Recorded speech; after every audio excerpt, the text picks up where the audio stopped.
Even though I walk through the valley of the shadow of death,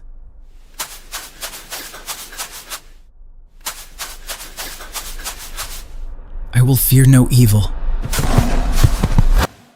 for you are with me.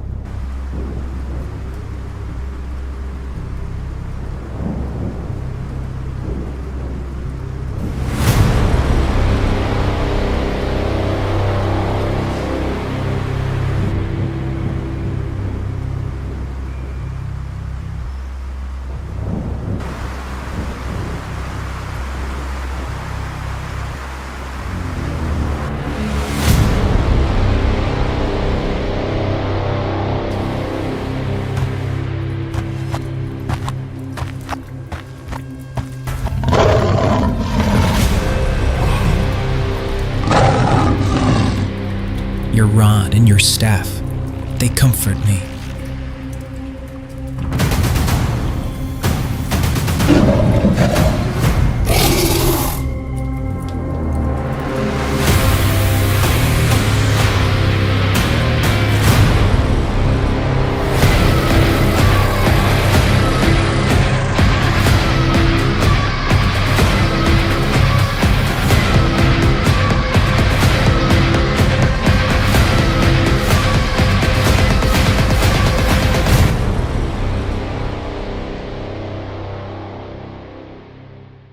Dios bendiga a los hermanos que están en sintonía.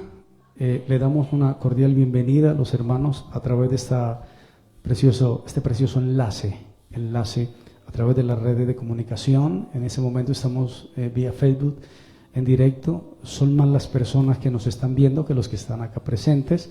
Le damos gracias al Señor por su vida, agradecidos con Dios por la vida de las personas en los Estados Unidos que nos han estado observando, que están con nosotros, que nos apoyan, que nos ven, que nos impulsan, que nos digan, pastor, siga adelante, esa palabra nos reconforta. Dios bendiga también los hermanos en Europa, están atravesando en ese momento por una ola invernal terrible, titánica, hay resfriados, hay fiebre a 40 grados y estamos rogándole al Señor que la sangre preciosa del Cordero de Dios les cubra y que sean sanados de toda enfermedad. El Señor llevó todas nuestras enfermedades, ¿dónde? A la cruz. ¿Y qué hizo con ellas? Las dejó ahí. Bendito el Señor. Y nosotros somos libres por el nombre de Cristo. Dios bendiga también los hermanos en Chile. Un saludo muy especial. También un saludo muy especial. Hoy nos están sintonizando desde Barranquilla. Saludo al hermano allá en Barranquilla. Está con nosotros. Saludo también especial en la vereda, el corregimiento de Santa Elena. Un saludo desde aquí, desde esta congregación. Y a cada uno de los hermanos que se conectan también en el sector del Poblado, en otros sectores. Un saludo de corazón. Estamos confirmándole a la iglesia que tenemos culto el día 24 de diciembre en este lugar. Posiblemente lo transmitamos. Tenemos culto el 31 de diciembre. Tenemos visita. Los pastores Dexter, la pastora Marisol van a estar con nosotros desde los Estados Unidos y la iglesia está contenta y bendecida por esta visita. ¿Cuántos dicen amén? Gloria al Señor. El día 4 de enero del 2026 también tenemos a los pastores aquí. Ellos son misioneros, son pastores y pues quieren compartir con nosotros lo que el Señor les ha dado. Por ahora nosotros, la iglesia del Señor, nos enfocaremos a predicar la palabra del Señor. Esta mañana el título del mensaje es Ventanas Rotas. Empecemos. Referente a mi consulta durante semana, he encontrado varios algoritmos que me han parecido interesantes, en nombre del Padre, del Hijo, del Espíritu Santo. Y uno de ellos es que vivimos en la economía de la información y vivimos en la economía de las ideas y que dicen los expertos que no se necesita una cantidad de ideas y que son la calidad de las ideas lo que cuenta. Dice también mi consulta que fundamentos y principios es lo que las personas están deseando porque ya nada los sorprende y tanta información que ya nada los sorprende. hay un diluvio de información, pero cuando en la palabra del Señor nos orienta, nos da la brújula para seguir a través de los fundamentos y de los principios arraigados en nuestro corazón, pues entonces tenemos bendición. Alguien dijo una frase que la verdad me gustó muchísimo referente al tiempo. Dijo, el tiempo es gratis, pero no tiene tiempo. No lo dice la Biblia, lo dijo un sabio. El tiempo es gratis, pero no tiene tiempo. Algunos consultantes, referente al marketing digital que está tan de moda, dicen que 7 horas y 38 minutos son dedicadas por una persona común y corriente a la información. Y nosotros como predicadores necesitamos de transmitir la información correcta. Y yo como predicador he querido transmitir una información disruptiva. Los hermanos que saben el tema de ese concepto es la que obliga a replantearlo todo. Dice lo que no se espera que se dice y no busca agradar, sino despertar conciencia. Más o menos esa es la base de esta predicación y tenemos que enfocarnos en lo que dice el Evangelio según San Lucas capítulo 10 versículo 2. Dice, la mies es mucha. Y vuelve a decir, la mies a la verdad es mucha, mas los obreros pocos. Por tanto, rogad al Señor de la mies que envíe obreros a su mies. Es un versículo demasiado explotado, pero está como dentro de los minerales de la palabra del Señor. Tenemos que ir a la corteza, encontramos tierra, luego encontramos otro material y seguimos cavando, encontramos otro material y nos encontramos con joyas de la palabra del Señor. Este versículo es una joya de la palabra del Señor. Hay referencias de él en Joel capítulo 13, versículo 13, y habla acerca del juicio escatológico. Hay referencias de él en Jeremías capítulo 51, versículo 33, habla referente al tiempo. Estamos hablando de la mies, no de la miel, de la mies. Y Isaías capítulo 27, versículo 12, es la recolección de Israel. Es importante. La mies es el momento final de Dios en la historia. La mies es la hora crítica de Dios en la historia. El conflicto, amados hermanos, no es la mies. Siempre habrá mucha mies. Siempre habrá cantidad de mies. Es el tiempo de Dios. Lo conflictuante es la escasez de los obreros. La mies es mucha, los obreros son pocos. Rueguen al Señor de la mies que envíe obreros a la mies. Vamos a hablar de todo un poco con el tiempo que tenemos, si el Señor nos lo permite. Quiero que sepan que Dios siempre tiene pueblo. Siempre, donde usted vaya y usted riegue la palabra, siempre en una cárcel, usted va y predica. Yo recuerdo una temporada que fui a un patio de una cárcel en una ciudad X de Colombia y iba con una persona y me dijo, pero ¿cómo vamos a predicar? Yo le dije, simple, me paré en la mitad del patio de la cárcel y empecé a predicar. Y por supuesto la gente se asustó y miró qué pasó. Es un predicador. Siempre habrá pueblo, siempre habrá mies, siempre habrá tiempo de Dios. La escasez es de los obreros. Y dice la consulta seria, la información seria, que lo que falta son verdaderos intérpretes de la Biblia, de la palabra. Y vamos a ver qué nos dice este mensaje. Faltan verdaderos intérpretes de la Biblia. Por aquí dice la palabra del Señor en el versículo 1. El Señor, después de estas cosas, designó el Señor también a otros 70. Recuerde, tenemos la mies, tenemos el obrero, tenemos la escasez, pero el contexto dice que el Señor envió 70. Y dicen los expertos que esto se relaciona. Quiero decirles, hermanos, que Jesús sabía la Torá. Jesús sabía la Torá, Él leía la Torá, Él hablaba en referente a la Torá. Y cuando habló, o mejor cuando envió a los 70, de dos en dos, estaba hablando acerca de las 70 naciones que se supone que hay en el libro de Génesis, el capítulo 10. Si tú haces una ecuación ahí están las 70 naciones. Ahí se enumeran las 70 naciones surgidas de los hijos de Noé. El número 70 se obtiene, vamos a hacer el algoritmo, la suma, los hermanos que les gustan las cifras. El número 70 se obtiene sumando los descendientes de Sem, de Can y Jafet. 14, les voy a hacer la tarea, 14 descendientes de Jafet, 20 descendientes de Can, 26 descendientes de Sen, y está exactamente en Éxodo capítulo 1, versículo 5 también, que nos habla de otras 70 personas, y ese número 70 personas fueron las que descendieron a Egipto antes del Éxodo.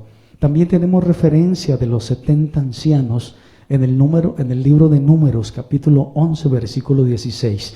Y aquí nuestro amado Señor Jesucristo envía 70 discípulos a su nombre. ¿Cuánto le dan gloria a Dios por eso? ¿Alguien le da un aplauso al Señor por eso? Amén. Qué buena esa cifra, 70. La Biblia siempre nos sorprende con cifras. Al 30, al 60, al 100 por uno, pero casi nadie obtiene esa cifra de los 70. Bendito el Señor. Me gusta esa cifra, 70. A su nombre sea la gloria. Vamos también, amados hermanos, a adentrarnos un poquitico a la iglesia primitiva, ideas y conocimiento. Más o menos sería un subtítulo. El libro de Hechos, el capítulo 19, el versículo 7, dice la palabra del Señor. Nos habla de Pablo en Éfeso. La verdad es una historia intensa. Dice que Pablo llegó a Éfeso, se encontró con unos 12 hombres. Y dice que estos 12 hombres habían sido bautizados, pero con el bautismo de Juan. Y entonces Pablo les dice, ¿ustedes ya fueron bautizados con el Espíritu Santo? No, ni siquiera tenemos idea. Quiero subrayar aquí algo. Nuestra doctrina enfoca que el hablar en lenguas, cuando tú hablas en lenguas, es el único suceso que hace diferencia entre los profetas del Antiguo Testamento y la manifestación gloriosa del Nuevo Testamento. Nunca se registra en el Antiguo Testamento que hubo lenguas. Qué bueno como cae eso, cae como un baldadito de agua rico así. Pero a partir de la irrupción del Espíritu Santo en el Nuevo Testamento dice que se le repartieron lenguas. Amén.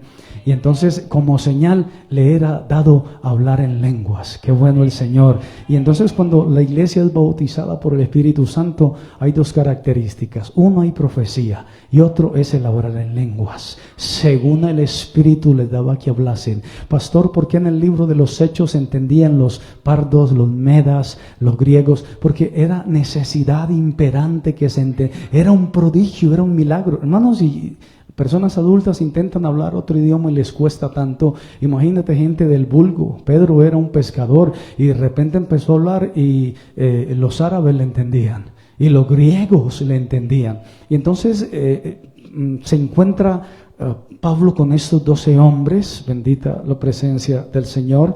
En el versículo 11 dice que Pablo era usado por Dios para hacer milagros extraordinarios por mano de Pablo, aleluya. Y dice que de tal manera que aún se llevaban a los enfermos los paños o delantales de su cuerpo y las enfermedades se iban de ellos y los espíritus malos salían.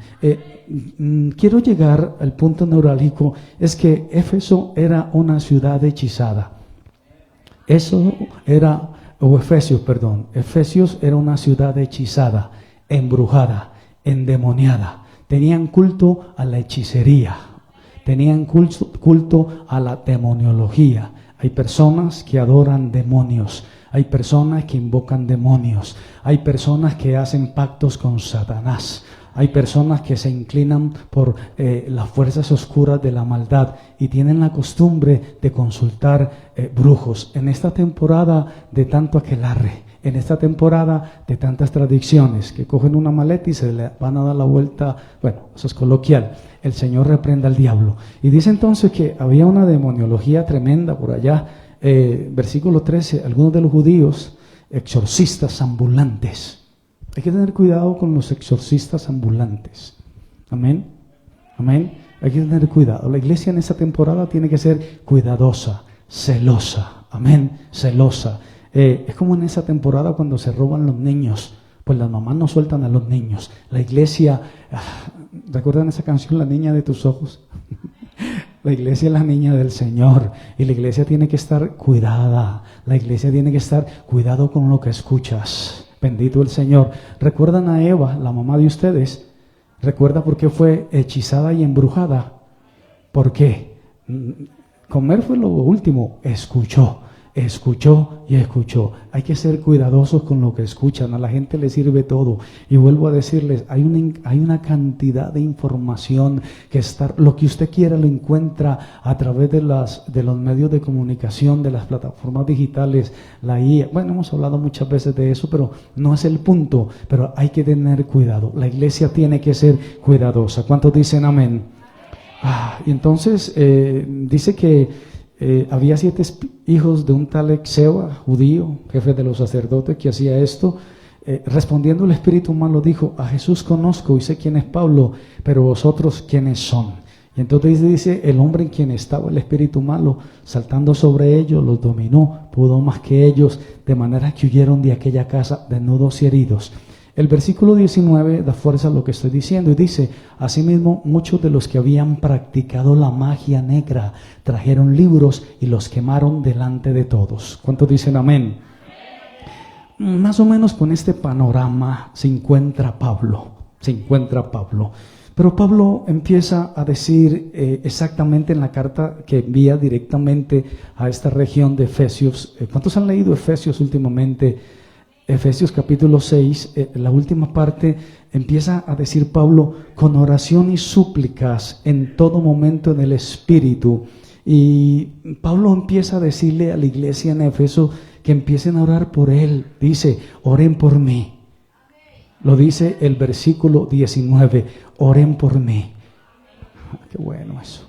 Oren por mí. La iglesia debe decir: oren por mí. Pero los pastores también debemos de decir: oren por mí. Y Pablo le dice a la iglesia: mire, oren por mí, por favor, porque yo le está hablando a Éfeso. ¿Recuerdan lo que dije de Éfeso? Que eran hechiceros, bendito el Señor. Y entonces toda oración y súplica elevada en el tiempo correcto será en el Espíritu. Cuando oramos en el Espíritu, tenemos que estar oyendo al Espíritu Santo que nos indicará que oremos. Y Pablo dice: oren con toda súplica en el Espíritu y oren por mí. Y está ratificando que cuando oramos, el Señor nos indica en qué dirección tenemos que orar. No es simplemente orar por orar. Cuando te conviertes en viejo, hay ciertas características. Una de ellas es que a las 13 en punto de la mañana estás como si fueran las 12 del día. Eso lo relacionaron con que Dios te estaba llamando a orar. Eso ya lo desmitificó la ciencia. Es un tema, hay poco magnesio en tu cerebro, no produces el suficiente magnesio para que duermas. El cerebro se despierta, empieza a comerse por dentro porque está sobre recalentado. Pero la gente hizo de las 3 de la mañana una secta. Pero qué bueno orar en el Espíritu, cuando el Señor nos indica que oremos. Porque cuando usted tiene insomnio, vigilar no es difícil. Cuando usted es guatón o cuando usted tiene sobrepeso, ayunar para usted no es problema, porque usted la última comida se la come a las 12 de la noche, su cuerpo inverna y a las 4 de la tarde está como si hubiera desayunado. Pero cuando usted hace las cosas que le cuestan, que está dedicado, que está en el Espíritu, que el Espíritu le indicó lo que tenía que hacer. Hermanos, siempre lo he dicho, cuando estamos en la voluntad del Señor, así los resultados no sean tan positivos como nosotros lo esperamos, estamos felices porque estamos bajo la dirección y la voluntad del Señor. ¿Cuántos dicen amén? Sigamos. Y entonces Pablo dice: oren por mí para que me sea dada palabra, para que me sea dada palabra. Quiero que el Señor me dé palabra para dar a conocer con de nuevo el misterio del Evangelio. Oren por mí para que yo tenga palabras en mi boca y pueda dar a conocer esta palabra. Y entonces dice que oren mutuamente. La iglesia ore por el pastor ora por la iglesia. ¿Recuerdan, amados hermanos, Éxodo capítulo 17, cuando hubo una guerra contra Amalek? Todos saben la historia, no me voy a detener mucho ahí. Éxodo 17, del 8 al 16. Mientras Moisés mantiene las manos levantadas, Israel gana la batalla. Amén. Cuando Moisés baja las manos, Amalek gana la batalla. Y entonces el Señor levantó a 2 colaboradores, Aarón y Hur, y sostienen las manos de Moisés. Y qué bueno esto. Pablo dice: oren por mí, por favor. Necesito que oren por mí. Recuerden la ciudad donde estaba Pablo. Estaba hechizada. Y miren lo que dice el libro de Éxodo, el capítulo 17, el versículo 16. La versión que leí inicialmente no la entendí, pero dice la versión exacta: porque mano sobre el trono de Dios está esta guerra. Si lo lees así, no lo entiendes. Tienes que buscar la versión 1960, Reina Valera, 17:16, dice la palabra: por cuanto la mano de Amalek se levantó contra el trono de Jehová, Jehová tendrá guerra con... O sea, la batalla que se desató era contra el trono de Jehová. Y tenemos que entender eso nosotros, los creyentes, los hijos de Dios, los que hemos sido lavados y comprados con la sangre del Cordero, que la batalla no es contra nadie, no es contra sangre ni carne. La batalla está siendo levantada contra el trono de Jehová. Y ahí Pablo decía: oren por mí y oren por mí. Y Moisés se cansaba y tenían que levantarle las manos, no agachárselas ni ponerle obstáculos a Moisés, sino ayudarle, porque el pueblo miraba hacia dónde estaba Moisés. El punto cardinal, ¿dónde estaba Moisés? En el monte. Y entonces la gente miraba, no Moisés, miraban hacia el cielo, porque ¿de dónde viene mi socorro? Mi socorro viene de arriba, de Jehová. Cuando la gente se enfocaba en la batalla, en sus propias fuerzas, perdían. Pero cuando el pueblo miraba hacia arriba, mi socorro viene de Jehová, que hizo los cielos y la tierra. No dará su pie resbaladero, a su nombre sea la gloria. Bendita la gloria de Dios. ¿Cuándo dicen amén esta mañana? Mire hacia arriba, mire hacia Jehová. No ponga la mirada en el hombre. No ponga la mirada en... No, hermano, usted me decepciona a mí y yo la decepciono a usted. Pero el Señor siempre es nuestro pastor. El Señor es mi pastor. Jehová es mi pastor. Y si Él es mi pastor, ¿qué pasa? Nada me faltará. A su nombre sea la gloria. Sigamos. Y entonces Pablo dice: pido que puedan abrir a través de vuestra oración una oportunidad para que sea liberado de estas cadenas y que pueda hablar con denuedo como es necesario que hable, y que cuando hable nada pueda obstaculizarlo. Hay un personaje en esta carta. Recuerde que estamos hablando de Éfeso, una ciudad endemoniada. Éfeso 6:21 dice Tíquico. Así, punto. Tíquico. ¿Te puedes decir conmigo Tíquico? ¿Es difícil? Ok, era un hermano colaborador de Pablo. Había una característica en este Tíquico. ¿Quieren saberla? Yo quedé sorprendidísimo y dije: wow, con razón Dios bendice tanto las hermanas. ¿Recuerdan que Pablo estaba preso? ¿Saben algo referente a esas cárceles? No había cocina. En esa época, si quedabas preso, no te llevaban comida. No pasaban a las 6, a las 12 y a las 4 con el bongo. El bongo. No. Si no había un familiar, si no había un amigo, si no había un santo que se acordara de ese preso simplemente se moría de hambre. Yo pensé en las hermanas que traen comida a la casa del Señor. Tíquico le llevaba la comida al apóstol Pablo. ¿Alguien había escuchado de esto? Yo no. Tíquico se preocupaba de que el apóstol tuviera comida. Aleluya. ¿Dónde estaba? En la cárcel. Los que han estado en la cárcel saben más o menos como esto. Los que no hemos estado no tenemos idea. Pero los que han estado presos y que pasa la hora de la comida y no hay comida, puede que el primer día tengas ayuno, pero el segundo día y el tercer día y el cuarto día y nadie se aparece. Tíquico llegaba con la comida, con las viandas para su amado apóstol, para su pastor, para el apóstol del Señor. Y Pablo lo menciona y dice: ahí está Tíquico que me trae comida. Yo me emociono hablando esto. Aleluya. Dice: hermano amado y fiel ministro del Señor. Bendita la gloria santa del Señor. Dice la consulta que es un hermano fiel, siervo del Señor, y que le servía al apóstol en medio de la enfermedad. Y dice que si alguien no te traía comida de afuera de la prisión para ti, o un familiar, o un amigo, un hermano, simplemente no comías. Y entonces Pablo sigue diciendo: la gracia sea con todos los que aman a nuestro Señor Jesucristo, aleluya, con amor inalterable, con amor inalterable, con amor inalterable. ¿A quién le está escribiendo esto? No se te puede olvidar esa palabra, inalterable. Podemos decir un amor, ¿pueden decirme un sinónimo de inalterable, por favor? Gracias. gracias, gracias. Esos, sigamos. Y entonces con un amor inalterable, dice, la gracia sea con todos. Está hablando de la gracia, del regalo inmerecido. Es muy improbable que alguien reciba la gracia de Dios y no madure, que no persevere en las cosas del Señor. Todo el que ha experimentado la gracia de Dios aprenderá a someterse a la voluntad de Dios. Éfeso era un lugar lleno de conocimiento. Dicen la historia, dice la cronología, que era donde habitaba una de las bibliotecas más grandes del mundo. Estaba en esa ciudad, en la ciudad de Éfeso. Era gente que estudiaba, era gente que hacía la tarea, era gente que estaba siempre investigando, era gente que tenía un nivel de inteligencia alta. Era una ciudad que fomentaba la inteligencia y el aprendizaje, pero no tenían la verdad espiritual.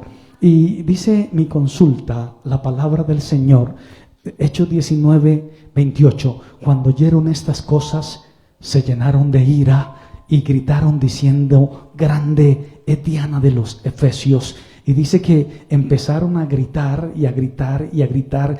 Uno de los versículos más adelante dice que empezaron y que por 2 horas empezaron a gritar esto. Y gritaban, Diana es grande, por 2 horas, el versículo 34. Pero cuando le conocieron que era judío, todos a una voz gritaron por 2 horas.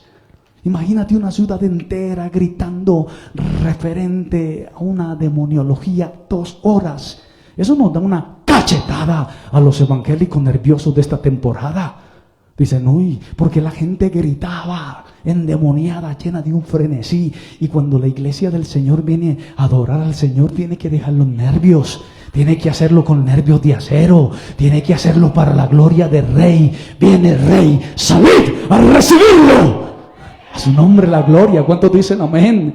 El evangelio no es para nerviosos. El evangelio es para personas que tengan esa chispa por dentro. Y esta ciudad endemoniada gritando a una deidad pagana. Y Pablo le decía a la iglesia cuando estaba prisionero, oren por mí, porque él sabía lo que estaba enfrentando. La iglesia tiene que orar por los predicadores. La iglesia tiene que orar por los evangelistas. La iglesia, los hermanos, que Dios levante un Titico, que Dios levante personas que apoyen la obra del Señor, un Ur, un Aarón, que levanten las manos de los predicadores, que la obra pueda ser impulsada a través de esa ayuda que usted le da al siervo del Señor.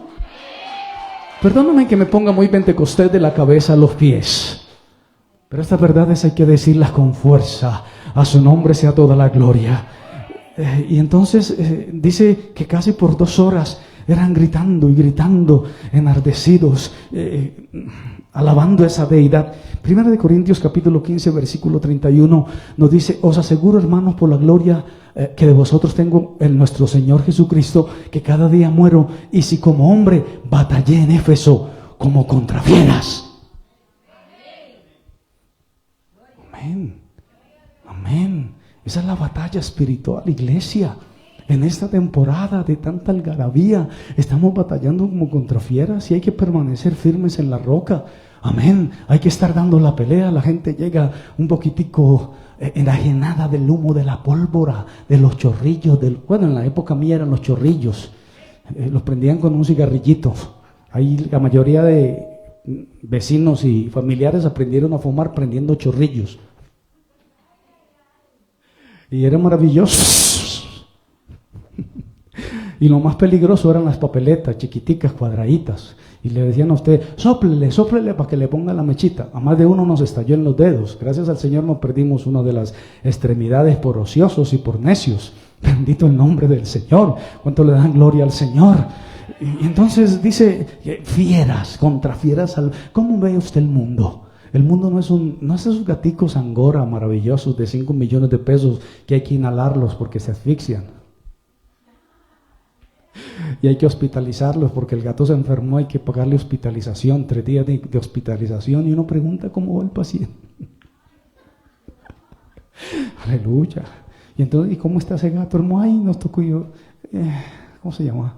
Inhalarlo, ponerle oxígeno porque se asfixia. Y es un gato angora, un gato, ¿cómo se llaman esas razas costosas? pero eran fieras contra las que se enfrentaba Pablo. Y por eso Pablo decía, ayúdenme a orar porque estoy enfrentando fieras. Bendito el Señor. Y empezó con un grupito pequeño, eran 12 que ni siquiera habían recibido el Espíritu Santo, aleluya. Y él dijo, ¿ustedes dos ya recibieron? No, venga sobre ustedes, venga el fuego. Y con esos 12 se enfrentó a la fiera de Éfeso, a la hechicería, al encantamiento, a la diosa con D pequeña Diana. La enfrentaba, la encaró. Los artífices, los que hacían los templillos esos a la diosa Diana, cuando vieron que la gente se estaba convirtiendo, porque cuando la gente se convierte empieza a dejar el mundo. Entonces cuando vieron que estaban renunciando al mundo, dijeron, oiga, no, escúchelo, pero no renuncie. No vaya a dejar de comprar eso, ¿cómo se le ocurre? Vaya a la fiesta de empleados de fin de año. Bueno, sigamos para que no nos pongamos tan pastorales. Y entonces, estamos hablando de Éfeso. Si como hombre batallé en Éfeso contra fieras, necesitamos saber lo que pasó con Éfeso. Éfeso era una iglesia pequeña, preciosa. Empezó con el apóstol dando fuego. ¿Recuerdan lo que hacía el apóstol en Éfeso? ¿Lo recuerdan? ¿Alguien que estuvo atento al principio?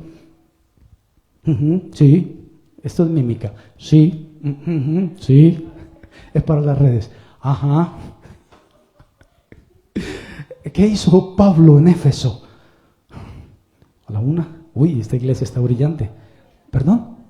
Ok, Pablo le traían a una hermana enferma. Y como había tanta gente, porque había un avivamiento, entonces Pablo no podía orar por la hermana. Y Pablo tenía un pañuelito y se secaba. Él, Pablo, dame ese pañuelo. Y iban y cogían ese pañuelo y se lo tiraban a la hermana en la cara. ¡Toma, hermano! Y ella recibía la vida. Lo acabamos de leer. Y entonces también la sombra de Pedro sanaba a los enfermos. En este caso eran los paños con que se secaba Pablo. Pablo estaba allí predicando el calor intenso y entonces hacía señales y la gente empezó a creer. Recuerden la quemazón, una alborada. Pablo hizo la primera alborada en Éfeso. Aleluya, quemó libros. Costó como 50,000 y algo de dinero. Pablo dijo que la alborada empezó. Y entonces hicieron una candelada y quemaron una cantidad de libros de hechicería. Y Pablo hacía milagros en Éfeso. Y recuerde que era una ciudad ilustrada, inteligente. Les gustaba ir más allá de la capa superficial. Y estaban allí. ¿Recuerdan la biblioteca que había allá en Éfeso? Según la historia, que era la cual, la más grande del mundo. Y entonces, bajo ese contexto del Éfeso, y Pablo había dicho, oren por mí. Parece que la iglesia bajó la guardia. Lo tenemos en Apocalipsis capítulo 1, versículo 11. Dice, yo soy el alfa y el omega, el primero y el último. Escribe un libro, lo que ves, y envíalo por favor a 7 iglesias, empezando por Éfeso. Y la iglesia de Éfeso había bajado la guardia. ¡Wow! O sea, yo lo alegorizo. Parece que Satán dijo, me ganan el primer round, pero voy por el segundo. Y mire lo que dice la palabra del Señor en Apocalipsis capítulo 2, versículo 2. Yo conozco tus obras, tu arduo trabajo, tu paciencia, que no soportas a los malos. Y has probado a los que dicen ser apóstoles y no lo son. Y los has hallado mentiroso. Has sufrido, has tenido paciencia, has trabajado arduamente por amor de mi nombre. No has desmayado, pero tengo contra ti.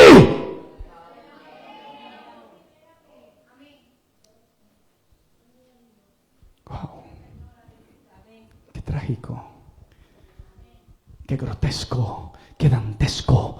Tengo contra ti que ya no me amas como al principio. Tengo contra ti que se te apagó el amor. Tengo contra ti que has dejado tus primeras obras. Y recuerda por tanto de dónde has caído. Arrepiéntete, haz las primeras obras, pues si no, vendré pronto a ti, quitaré tu candelero de su lugar. Si no te hubieras arrepentido, el candelabro era el Espíritu Santo, lo que no puede faltar en una congregación, sean 30, sean 60, sean 70, sean 700, sean 200, pero si el Espíritu Santo no está ardiendo en 2 o 3 que estén congregados en su nombre, se habrá perdido la vestidita. Esa producción se perdió. sigamos. Tengo que avanzar. Y entonces dice la palabra del Señor: has probado a los que se dicen ser apóstoles y no lo son, y los has hallado mentiroso. Yo creo, hermanos, que esta situación que estaba viviendo esta congregación a veces se parece mucho a la era actual, donde hay tantos apóstoles, donde hay tantos maestros, donde hay tanta gente que se dice ser, pero cuando le pones el filtro no lo pasan. Aleluya. ¿Alguien es tomador de café? Ok. Uy, toda esta iglesia es cafetera. ¿Les gusta el buen café? Hay varias especies de café. Está el café que no filtras y tú parece que te estuvieras tomando un tarrado de cofio. Se te quedan todos los grumos en la boca. Hay un café que es instantáneo y es costoso. 2 cucharitas instantáneas, un poco de agua. Pero hay un café que es filtrado. Aquí en Colombia se llama un espresso. La verdad, sabe a sangre. No lo recomiendo a las personas que no tomen café. Los que están acostumbrados a tomar agua de panela con café, no les recomiendo un espresso. Es cortito, pequeñito y sabe absolutamente amargo. Amargo. Y cuando te tomas ese café, las papilas degustativas inmediatamente se amargan y quedas con un sabor amargo en la boca. Pero a los que nos gusta el café, disfrutamos al 100% esa textura de ese café. Amén. Así que el Señor dice: has probado a los que se dicen ser apóstoles y no lo son. La iglesia necesita tener esa balanza, ese peso de gloria. Tiene que tener discernimiento escritural. Si usted tiene discernimiento escritural, si usted tiene el oído ejercitado por el buen uso de la palabra, a usted la palabra le va a saber dulce cuando se dé un bocado de la palabra. Si usted desarrolló todos los sentidos, son 5 o 6 a veces dicen, pero si usted no desarrolla el oído, recuerde que la fe es lo que te salva. Y la fe viene porque el oír, pero el oír ¿qué? La palabra. Y si no escuchas la palabra, sino que tienes comezón de oír, se amontonarán falsos apóstoles, se amontonarán falsos profetas. ¡Ay, profecía! Y usted dice: dímela. Pero cuando usted la pesa, usted ve que era heno, paja y hojarasca. Pero cuando la profecía viene de parte del Señor, la palabra sale, es escuchada, se cumple. Escuchen o dejen de escuchar. Se necesitan profetas, pero profetas de verdad. Se necesitan apóstoles, pero apóstoles de verdad. Y Éfeso había probado a los apóstoles, pero como era una iglesia inteligente, porque le gustaba estudiar la palabra, los probaba, los pesaba y los hallaba falsos. ¿Le puede dar un aplauso al Señor, por favor? A su nombre la gloria. Ok, sigamos en esto. Dice entonces, segunda carta de Timoteo, capítulo 4, versículo 2, predica la palabra, iste a tiempo y fuera de tiempo, redarguya, reprenda. Eso casi no nos gusta en esta generación de cristal, ni a los millennium tampoco les gusta. Es como la generación del 71, del 60 que aguantaban el uso y el desuso. Pero esta generación de cristal, cuidado, les habla duro. No vaya a tener más modulaciones en el tono de la voz porque se anervian. Decían por allá en un pueblito el Marmato: me anervié. Aleluya. Pero el apóstol le decía a su hijo Timoteo: reprende, exhorta con paciencia y con doctrina. Con paciencia y con doctrina. Y sigue diciendo la palabra, porque vendrá tiempo. ¿Recuerdan lo que dije del tiempo al principio? ¿Alguien me dice?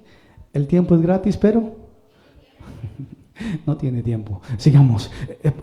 Porque con paciencia vendrá tiempo cuando no sufrirán la sana doctrina, sino que teniendo comezón de oír, se amontonarán maestros, conforme a sus propias concupiscencias. El tema de la concupiscencia tienes que ir a la etimología, y es el deseo de las personas por algo. La egolatría. Hay personas que se paran en un altar y simplemente tienen egolatría en sus corazones. Pero continuemos. Que predique la palabra, porque se amontonarán maestros conforme a sus propias concupiscencias. Hermano, en esta temporada hay una palabrita de moda. Creo que los hermanos que les gusta el mercadeo lo van a entender, y es el multinivel. A la gente le encanta el multinivel. El multinivel. Es algo así como una pirámide. Aquí, este gasta más y este gasta más, siempre. Explotar, avanzar, amasar, el multinivel, vamos con toda, así. Pero a veces no se tiene la sana doctrina, no se conserva la sana doctrina. Entonces hay una concupiscencia que es un deseo desenfrenado por captar la mentalidad de las personas, por tener el señorío sobre la mentalidad de las personas, y pues esto tiene unas implicaciones complicadas. No puedes olvidar esa palabra multinivel, las grandes pirámides que han estafado a cientos y cientos y cientos de personas, y sigue funcionando. Hay gente que sigue creyendo que se va a volver rico de la noche a la mañana. Yo conozco gente que tiene unos cargos exagerados, pero que dicen que están esperando tanta plata que el Banco de la República no tiene la capacidad para recibirla. A una pobre hermana de la iglesia le dijeron: a mí déjemela usted, que yo le voy a dar una casa hermosa como se la merece.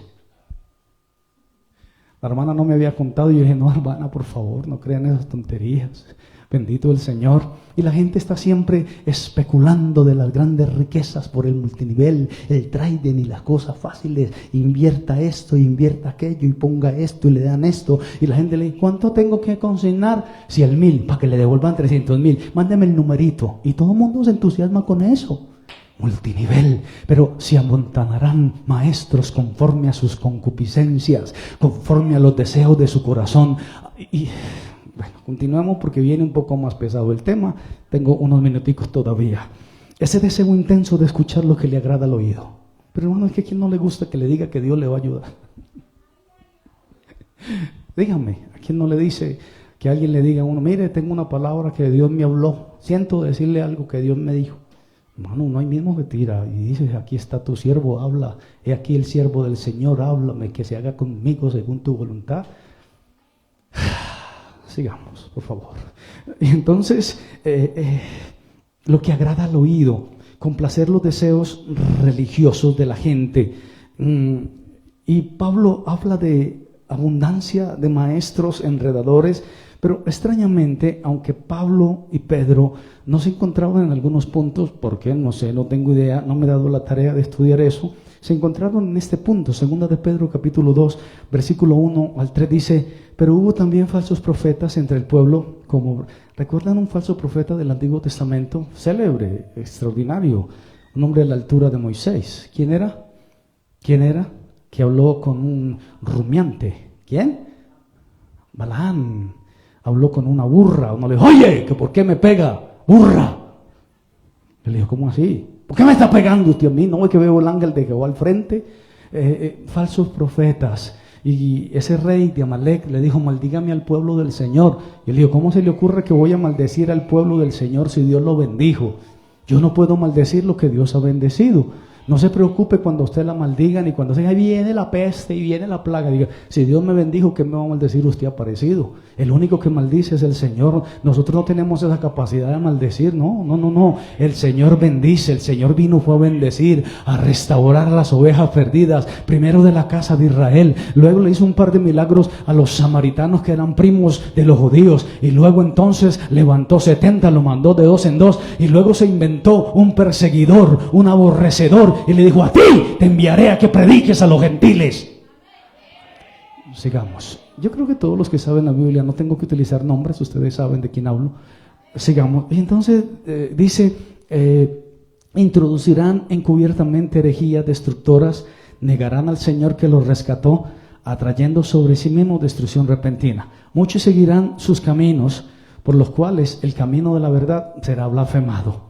Y por avaricia harán mercadeo de vosotros con palabras fingidas. Dicen las personas de marketing que en 3 segundos tienes que atrapar la atención del que te está viendo. 3 segundos. No puedes más. En 3 segundos miras o pasas. Bueno, hablo con los hermanos que tienen smartphone. 3 segundos miras y no te gusta, pasas y pasas y pasas. En tres segundos. Y entonces dice que van a ser disoluciones, avaricia, mercadeo con palabras fingidas. Sobre los tales ya de largo tiempo la condenación no se tarda y su perdición no está dormida. Bendito el Señor. Son sistemas de mercadeo multinivel modernos, pero nosotros en la Biblia detectamos esos deseos egoístas y espirituales. Mi consulta dice que el multinivel son deseos de riqueza, de éxito rápido y una pirámide. A todos nos gusta el éxito rápido. A todos nos gustan, y sobre todo en esos países tercermundistas, nos gustan las cosas rápidas. No nos gusta el posesionamiento de una marca. Es difícil porque tenemos que combatir contra las grandes marcas que están en el común y corriente, en el mercadeo o en el mercado. Y entonces cuando sales con una marca, bueno, esto se me viene a la cabeza, no tenemos la constancia porque preferimos donde las masas se direccionan, donde las masas están direccionadas. Pero si sale algo artesanal, pequeño, pues la gente lo ignora por eso mismo, porque es pequeño. Y si es pequeño, se tiene en poco, se tiene en poco y se tiene en poco. Y la gente, no pasa nada, se vuelve y se contenta, no. Pero cuando hay una marca grande, multinivel, pues a todo el mundo le gusta engancharse ahí. El Evangelio no es eso, amados hermanos. No es una pirámide. Yo he aprendido a predicar no bajo los deseos de riqueza, no bajo ganancias deshonestas, no con un crecimiento rápido, no con una pirámide, sino hay personas que necesitan que se llegue al núcleo, a la médula. Y estos, como dice la palabra del Señor, mercaderes llegan a un núcleo vulnerable, personas que buscan algo que se llama religión, personas que buscan gratificación, personas que les gusta el facilismo, personas que les gusta el protagonismo, personas que les gusta la popularidad. Hay versículos que apoyan esta tesis. Segunda de Juan, versículo 7, dice la palabra: muchos engañadores han salido por el mundo. Muchos engañadores han salido por el mundo, no confiesan a Jesucristo que ha venido en carne, y esto es el engañador. Aleluya, no podemos ser engañados basados en nuestra necesidad orgánica de religiosidad. Necesitamos tener, ¿recuerdan lo que dije de la gracia? Que si alguien ha experimentado la gracia del Señor, no tiene sino que está aferrado, amarrado, encadenado a la cruz de Cristo. Puede que vengan situaciones, el mismo Pablo decía, derribado pero no destruido, bendito el nombre del Señor. Y él decía, no que lo haya alcanzado ya todo, sino que yo hago una cosa, olvidándome lo que queda atrás, porque es que el pasado ya pasó, el presente le pertenece a Dios y mañana no existe. Sigamos, amada iglesia. Y entonces, Primera de Juan, capítulo 2, 18. Me quedan unos 7 minutos. Primera de Juan, capítulo 2, versículo 18, dice: en el amor no hay temor, sino que el perfecto amor echa fuera el temor, porque el temor lleva en sí castigo, de donde el que teme no ha sido perfeccionado en el amor. Nosotros le amamos a Él porque Él nos amó primero a nosotros. Bendita palabra. Y el capítulo 4, el versículo 1 dice: amados, no creáis a todo espíritu, prueben los espíritus si son de Dios. Pruébenlos. ¿Recuerdan la analogía que utilicé del café? ¿Lo recuerdan? Hay un café barato. Es más, te venden un pocilladito de tinto en el centro, ¿por cuánto? ¿1,000? ¿1,500? Uno dice un tinto y en el parqueo de Berrío hay una señora con un carrito, coge un palito desechable. ¿Dónde lo coló? No tenemos idea, pero uno se toma ese tinto. Lo revuelve así, los expertos parecen una licuadorcita con el pitillito. Así. Es desesperante porque y uno se desespera. ¿Cuándo va a terminar? Ese vale 1,200, pero hay otra calidad donde hay que probar lo que es verdadero, lo que es genuino, lo que es auténtico, porque eso es lo que nos da permanencia en nuestro amado Señor. Prueben los espíritus. Hay que catar la unción. Y la unción no es esas cosas que a veces nos han enseñado, sino que la unción es otra cosa. Es la misión que el Señor nos entrega. Voy a hacer un pequeño resumen y finalizo. En hebreo, la idea de mies no es una palabra única, sino un campo semántico. La siega es la cosecha. es el grano ya formado, es el lugar de trilla, o sea, es un espacio judicial. En el lenguaje bíblico, mies nunca es solo agricultura, es el estado final de algo que ha llegado a su plenitud y que es irreversible. Mies, y hay otro término que llega, es la hoz. Me gustó ese título de mensaje, pero dije, me lo van a confundir con el mago de Oz. ¿Saben qué es una hoz? No la hoz del bostezo, la hoz. Los hermanos del campo me ayudan, ¿qué es una hoz? Una especie de machete, pero torcido, dice el hermano Fabio. Exactamente eso. Es un machete, pero está curvo y se mete la hoz. Y la hoz lo único que hace es diferenciar entre el trigo y la cizaña.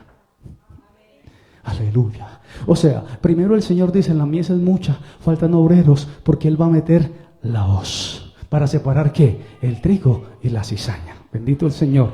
La mies es mucha. Cuidado antes de que llegue la hoz, porque la hoz es irreversible. Por eso el Señor dice, hay escasez de obreros, hay escasez de personas que hablen, hay escasez de personas que prediquen la palabra. Pablo decía, oren por mí porque estoy en la cárcel, que Dios no me vaya a faltar con Titico, porque es el único que me trae comida a la cárcel. Y Pablo decía, ayúdenme a orar, porque en Éfeso estoy batallando contra fieras y estoy en la cárcel. Y si Titico no me trae comida, me muero de hambre.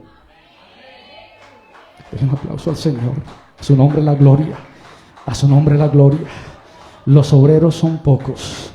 El Señor de la mies es soberanía sobre el tiempo. Rogad al Señor de la mies. Dios determina cuando hay misión. Cuando la mies es mucha, el silencio es pecado. Y cuando faltan los obreros, la hoz se acerca. Lo repito, cuando la mies es mucha, el silencio es un pecado. Porque hay mucha mies. Y entonces no hay predicadores. Y entonces no apoyas a un predicador, no apoyas la obra del Señor.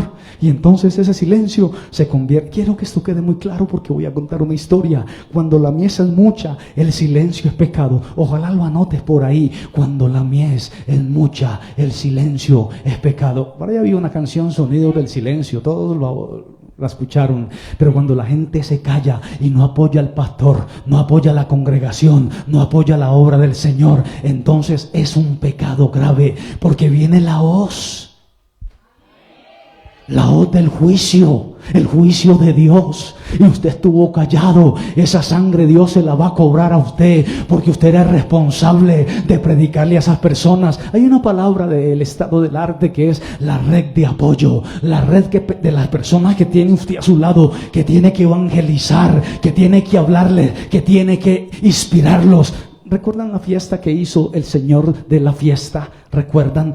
Invitó a muchas personas. ¿Qué hicieron las personas? No quisieron entrar a la fiesta. Y el Señor dijo, ¿dónde están los invitados? Y los obreros dijeron, Señor, no quisieron venir.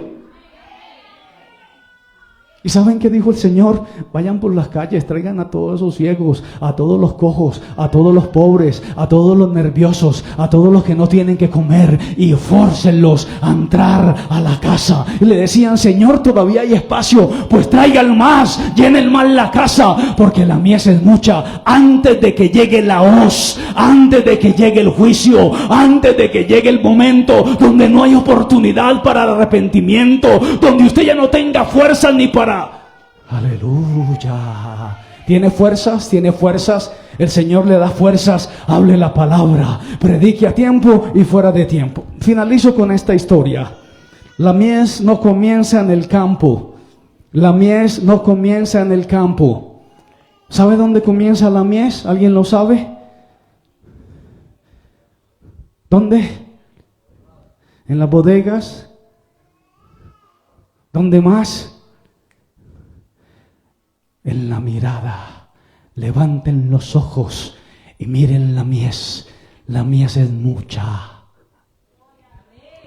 Cuando usted mira la necesidad que hay en el mundo, conviértase en ellos a usted y usted no se convierta a ellos. Lo dice la palabra. El impacto de la gracia de Dios tiene que hacer un eco en el entorno, en la red de apoyo. Así como usted tiene hijos, así como tiene personas a su lado, así como cuando usted invita a algo, le escuchan. Esa red de apoyo tiene que ejecutarse. La mies, la necesidad de la mies empieza cuando usted mira y dice: hay una gran necesidad de obreros. No hay quien predique, no hay quien cante, no hay quien evangelice, no hay quien haga la obra del Señor.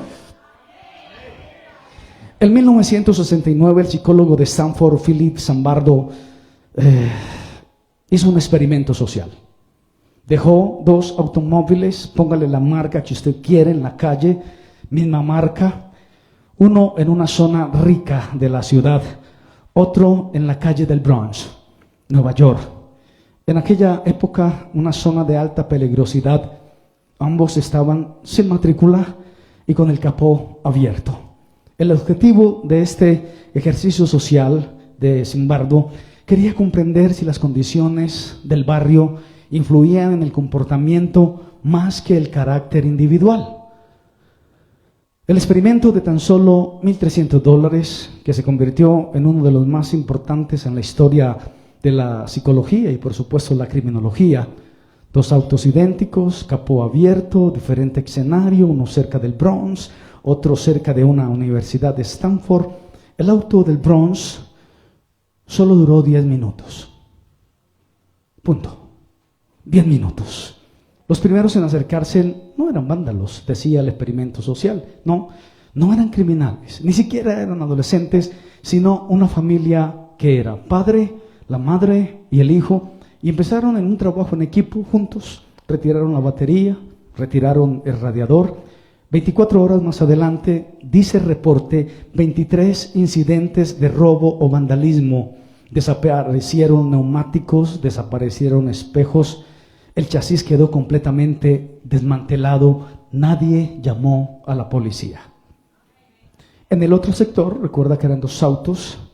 El auto, entre comillas, la gente lo veía, pertenecía a alguien, lo daban por un hecho.